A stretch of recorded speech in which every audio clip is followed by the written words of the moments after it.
E agora? Aí, boa tarde! Vou recomeçar, então. Sou Simara, desenvolvedora sênior na TOTWORKS. Tá? Estou usando um vestido laranja, cabelo Black Power solto. Ela vai compartilhar a tela. E meu sinal em Libras é esse dedo indicador, tocando no meu sinalzinho no rosto, próximo à boca, e fazendo a letra S. E vou falar de reggae, que não é a música, mas essa forma, como o Nai falou, é uma abordagem de arquitetura para a gente transformar os modelos de inteligência artificial generativa em modelos com mais inteligência e mais acurácia. Certo? Então, vamos continuando aqui. E aí, eu tinha esse desafio.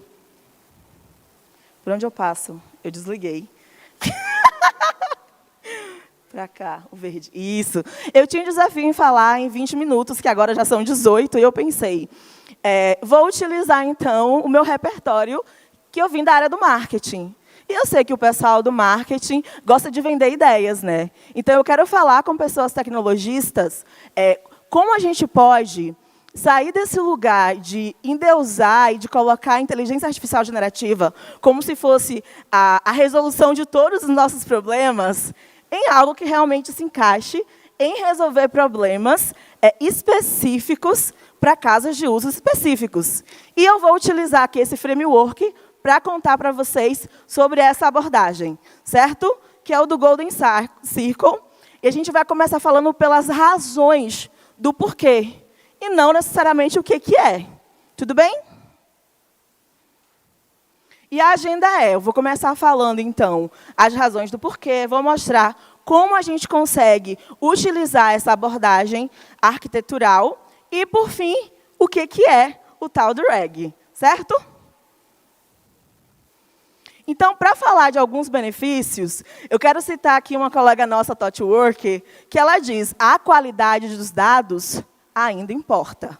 Quando a gente está, enquanto pessoas tecnologistas, enfrentando problemas para criar soluções que vão prover para nossas pessoas usuárias respostas ou buscas, a gente lida com alguns problemas que podem ser, desde os dados que foram usados para treinar o modelo de IA generativa, serem dados que já foram ultrapassados, dados antigos. A gente pode ter também o problema da IA não encontrar informações relevantes para gerar essa resposta e ter a tal da alucinação, que é quando a IA inventa, certo? Uma resposta que faz todo sentido semanticamente na linguagem natural, mas que não é uma verdade, não é um fato, certo? E eu acho que um dos bons motivos também para a gente adotar RAG é que foi repetidamente endossado pelas pessoas, né, pelas tecnologistas, especialistas, que fazem o Tech Radar, certo? Então, desde o ano passado, começou a aparecer como algo que é recomendável, e agora já tem 2 vezes seguidas como algo que a gente pode adotar, que a gente deve adotar em nossas soluções. Para mim, esse endossamento já é mais que suficiente, mas eu gostaria de contar para vocês mais algumas das razões pelas quais é importante a gente pensar em deixar as nossas soluções de IA generativa mais certeiras. Tudo bem? Então, a gente consegue ali gerar mais personalização para a pessoa usuária. E, para quem é de produto, né, tem meus amigos aqui de produto que eu não poderia deixar de falar, a gente vai reduzir o tempo de colocar o nosso produto no ar. Reduzir o tempo de go live. Por quê? Em vez da gente treinar um novo modelo, em vez da gente tunar o modelo, a gente pode enriquecer a memória, digamos assim, do nosso modelo, certo? Com informações que são relevantes para o nosso domínio de negócio. Tudo bem? Estou correndo. E aí, como fazer isso? Primeiro, eu gostaria de falar que são 2 partes. Tá? A gente vai ter a parte em que a gente faz um pré-processamento desses dados, né? E a gente vai ter que pensar em quê? para que meu sistema seja mais efetivo, eu não vou falar de palavras, conjuntos de palavras, sentenças. Eu vou lidar com um novo tipo de dado, certo? Que são os embeds, e eu vou lidar com buscas por similaridade. E aí a gente vai falar aqui agora dessas duas partes do RAG. Então, pensa assim, eu vou precisar utilizar uma forma de deixar a minha busca mais certeira. Eu vou precisar, por exemplo, transformar as palavras, as sentenças, em vetores numéricos. Porque, dessa forma, a gente consegue fazer uma busca por similaridade, por exemplo, de forma mais efetiva. Certo? E aí, as duas partes que eu falei para vocês. Então, a gente tem aqui essa busca, né, esses dados externos que podem vir de web, de páginas web, de APIs, podem vir de documentos como PDF, formulário, Excel, de outros bancos de dados, certo? E a gente vai ter aqui, nessa primeira parte de indexação desse conteúdo relevante, a gente vai ter, né, a subida desse documento, desse dado, a gente vai usar um modelo de embedding para fazer a transformação do que seria palavras para vetores, certo? E a gente vai armazenar esses vetores num banco de dados vetorial. Tudo bem? A segunda parte é a seguinte: a gente vai receber a questão, né, a pergunta da pessoa usuária. E essa pergunta não vai direto para a LLM, para gerar ali aquela resposta, o que, nesse momento, é que a gente passa pelos problemas que eu expliquei anteriormente. Certo? Então, a gente vai ter o nosso prompt enriquecido. Com o quê? A gente vai ter aqui, então, a pergunta da pessoa usuária, transformada também em embedding pelo modelo.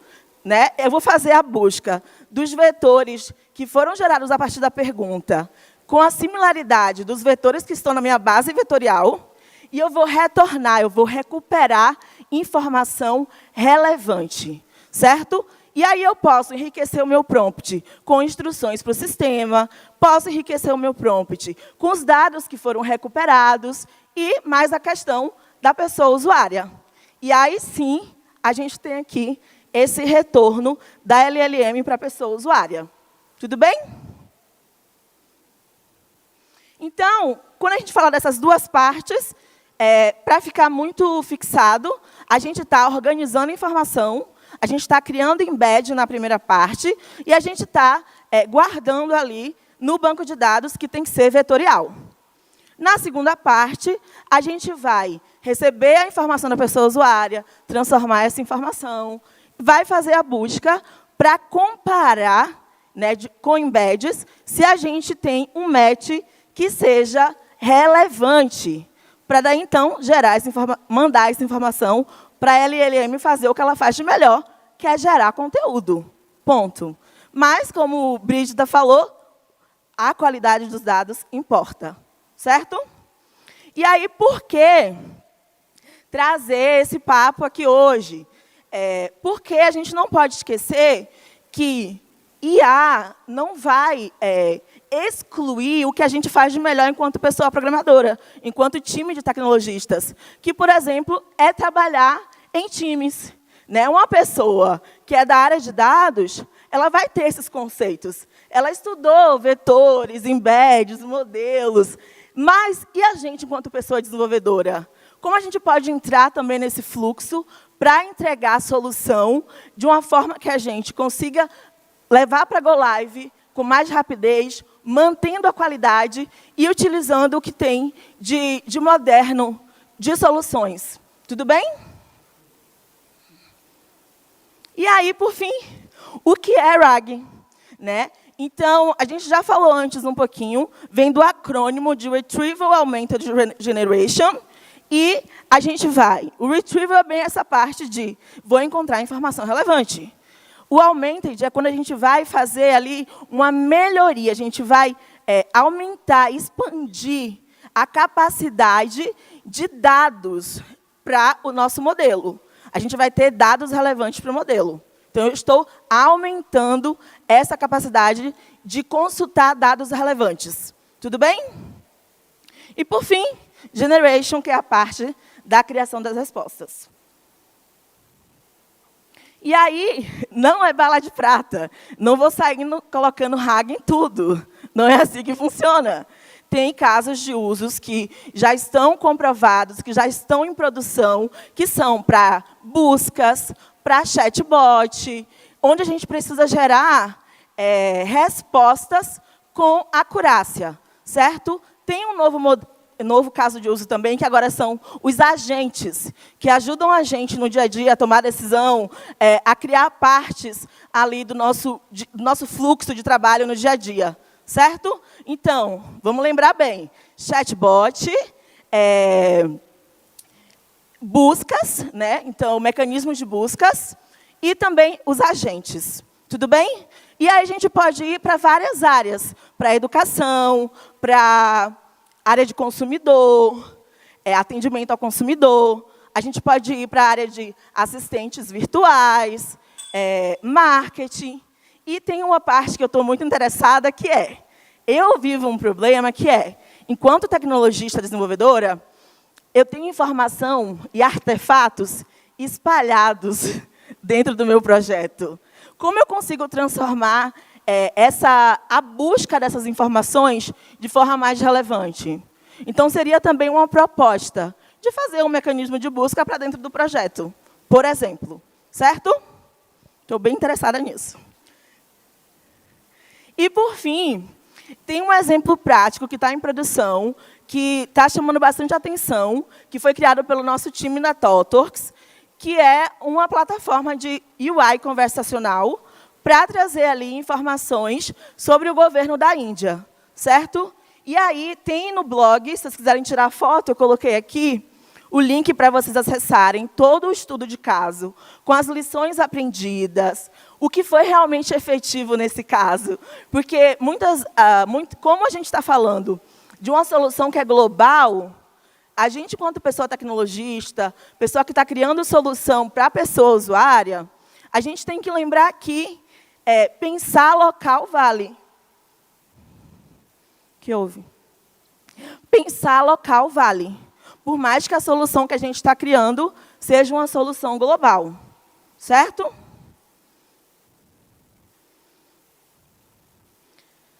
Aproveita e já conecta aqui. Porque eu vou fazer uma demo aqui rapidinha, de 5 minutos. Vou ganhar aqui mais 1 minuto, viu, Renan? Fica à vontade, Simara. Temos tempo. Tá dando para entender até agora, gente? Tô correndo? Ih, tem. Tô correndo um pouco, né? Tá sendo relevante para vocês? Quem já usou aqui algum modelo de IA generativa? Bastante. Quem já usou RAG? Estamos no caminho, legal demais. Tem alguma pergunta que vocês querem fazer? Vou ganhar mais 2 minutos.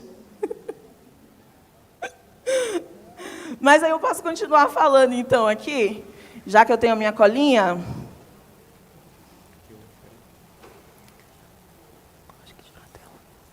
Ó, voltou. Voltou aqui, mas eu não sei o que está aqui.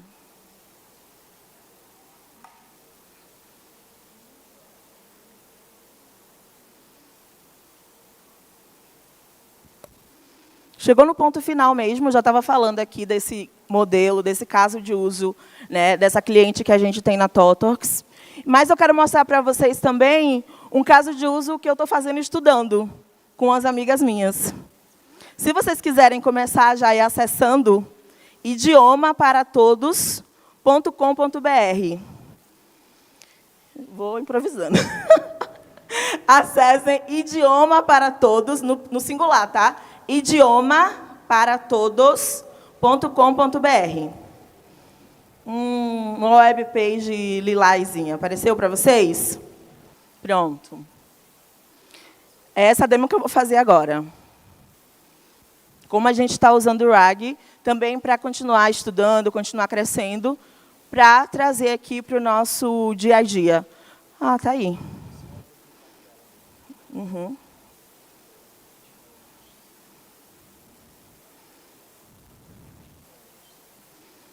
Aqui, tela.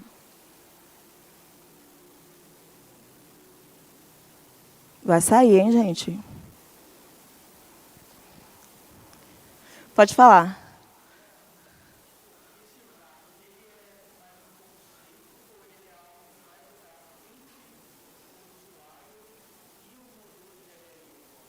É um conceito, é um modelo arquitetural. É a forma como a gente constrói nossa solução. Tá? Como que eu vou construir, por exemplo, vou mostrar esse aplicativo que eu criei com minhas amigas. Como que a gente construiu essa parte do chat para as pessoas que falam português e estudar outros idiomas? Tá? Então, em vez de eu só bater na LLM, eu vou gerar contexto. Eu vou trazer conteúdo relevante para a LLM usar na hora de gerar as respostas para a pessoa usuária. Então, é mais uma forma de como a gente pensa na hora de a gente criar nossas soluções para gerar resposta para pessoas usuárias. Tudo bem?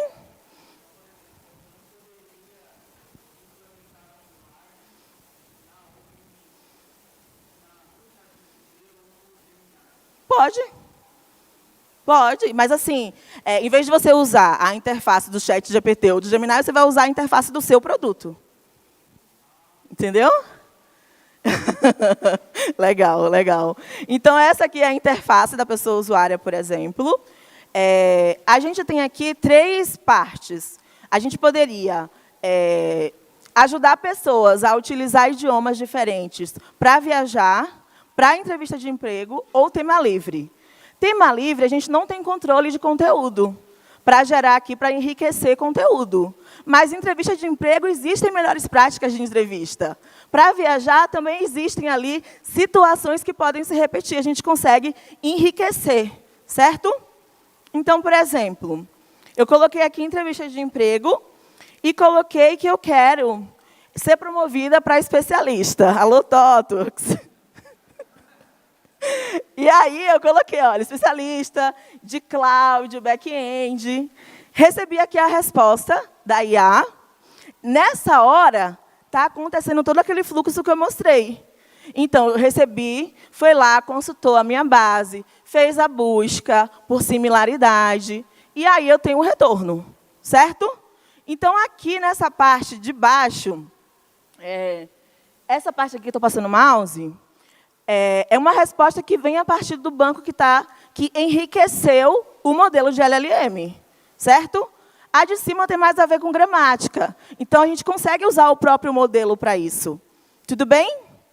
Então, eu posso mostrar aqui nos últimos 2 minutinhos, Rapidex, como que a gente criou isso, tá? Eu utilizei Google Cloud Platform, utilizei Serverless, pensando justamente nessa coisa do trade-off de como que a gente consegue colocar uma ideia, né, um MVP no ar. Então, eu criei aqui a base de conhecimento com o Bucket, do Cloud Storage. Subi aqui o PDF, por exemplo, que eu falei para vocês, que dá para enriquecer com PDF. Dentro aqui da minha Cloud Function, eu fiz aqui todo o tratamento para que eu conseguisse pegar o texto, extrair esse texto, gerar o embed e fazer aqui a indexação no banco de dados vetorial. Como banco de dados vetorial, eu utilizei o próprio Cloud Storage, mas eu utilizei o Vector Search, da Vertex AI, que a gente consegue fazer recuperação de dados, certo? E aí, deixa eu mostrar aqui, então. Essa foi a primeira parte. Eu mostrei tudo para vocês da primeira parte. A segunda parte, aqui seria como fica salvo. Então, o embed gerado já ficou salvo aqui. A segunda parte, eu tenho aqui o meu index, que vai me ajudar a fazer a busca para recuperar essa informação. E tenho aqui também o endpoint, que eu preciso utilizar para fazer essa recuperação do dado, certo? E eu coloquei também numa Cloud Function. Então, eu tenho aqui toda a segunda parte, que é a parte de receber a informação da pessoa usuária, transformar ali o texto em vetor também, fazer a busca no banco de dados vetorial, trazer essa informação, enriquecer o prompt e, por fim, gerar a resposta para a pessoa usuária. Certo? Então, era isso que eu tinha para contar para vocês. Deixa eu voltar aqui nos meus slides. Só para dar um tchau oficial. Muito obrigada.